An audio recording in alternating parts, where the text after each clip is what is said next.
like most about Blake Harold is he doesn't accept being the number 3 or number 4 guy in that rotation, that he feels like he should be the guy, and it's added a level of competition to the room. How has that played out this spring with Blake Harold? Well, he's on a mission. And what he's doing now is creating great competition for Tommy and DJ. And right now, when you have great competition, great things happen. Because right now, I don't know who's going to start. That's a good problem to have. So we're going to find out who starts at game 1. You'll know who starts on game 1. But right now, they're all practicing really hard. Really happy with them. Really pleased with Keenan Caldwell. He's got a great story. He's someone who really, for 2 or 3 years, had his role limited a little bit. And instead of leaving, going to the portal, all he's done is worked really, really hard. And he's playing really good football. And like I said last season, we need seniors to have the best season. That's what I said about Caleb Taylor, and now we need Keenan Caldwell to have a great senior season. But yeah, you're right. Blake is on a mission to do things here, which is great. And Tommy and DJ see that. So we have great competition in the room.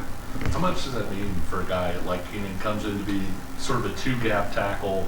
There's a coaching change, and he goes through the work and finds a spot in the rotation and kind of works his way in. That tells you about his character. Because most kids would have ran away.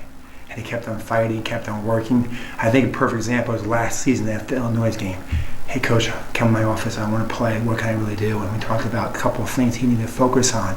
And he kept working, and then in Colorado he had the big sack. And against Baylor last year, he played really, really well. So I think he has confidence, and he's pushing, and we're all pushing right now. What were some of those things you highlighted with him during that meeting that you needed to improve on? I think we just talked about lateral quickness and pad level. Those are the 2 things, lateral quickness and pad level. And with Blake, then, how have you seen, specifically with his body, transform as he's gotten another kind of winter in the weight program? I think what Blake is really heavy-handed. So he creates unbelievable knockback and separation. And he has the great ability to get off blocks. There's a couple of things he does during spring, even the players are like, oh, wow, look at this. This is really, really special. And that what makes, he's got great knockback. He's got great hand placement. His hands are always inside. And he's causing great separation so he can go off blocks. So he's working really, really hard. I think he said he's really coachable. And the best thing about him, he just works. He says about 3 things. But he just keeps working and working and working. And we're really pleased with him. Hey Jim, we've talked to so many coaches that have all the new guys coming in, and you're the opposite. You have a lot of guys back. Has that been a luxury having so many guys back? No, because I think what it does is creating competition because they all want to play.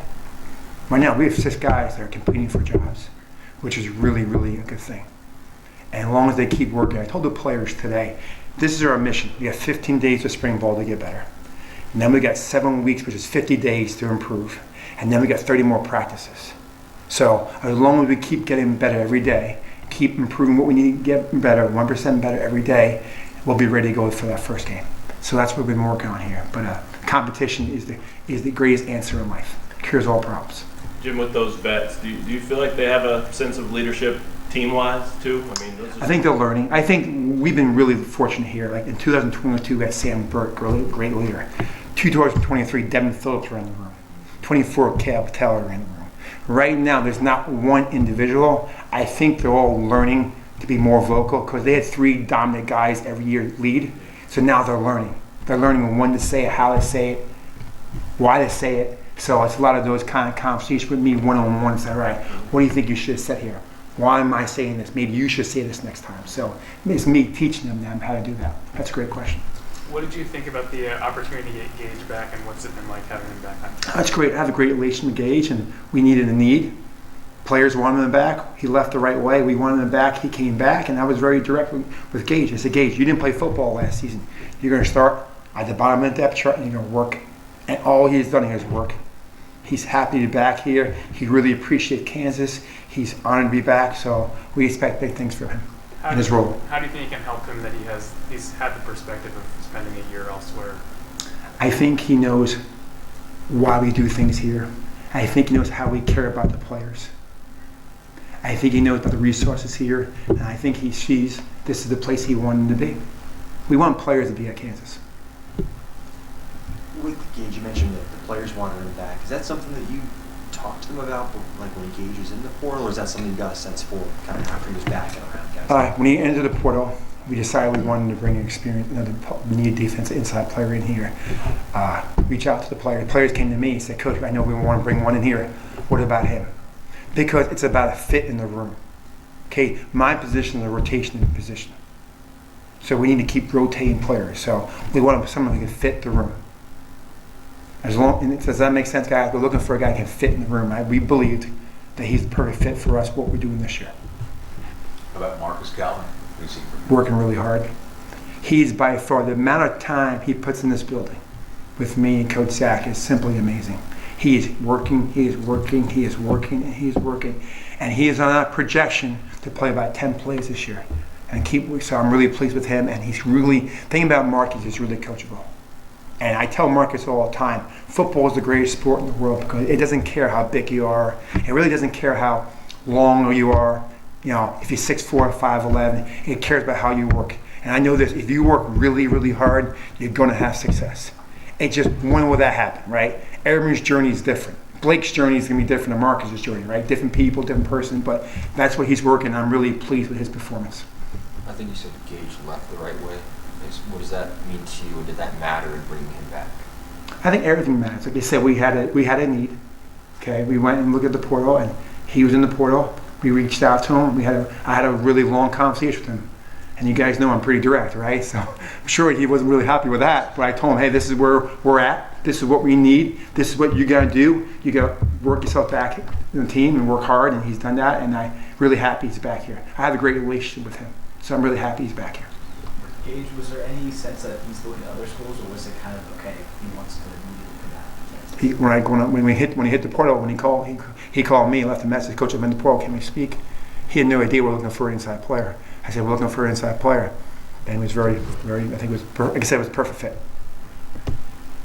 Someone asked a little bit about this earlier, but the role of having one of the most experienced position groups on the team, do you feel like even the Panagos have to occupy, like, do they have to play at a higher standard? Do they have to set a standard for the rest of the defense because so many other groups have so many new players? I think we're the engine of the defensive line, or engine of the program.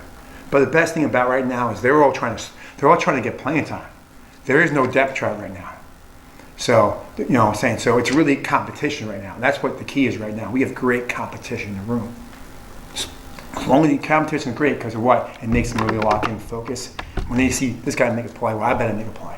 I got to make a play. He's making a play. So that's what the beauty is right now. That's what in the room is. So it's a little bit different. Sometimes when you have an experienced room, you know who the stars are, you know, the back of it. Right now, we have no idea who the starter is, which is a good problem to have.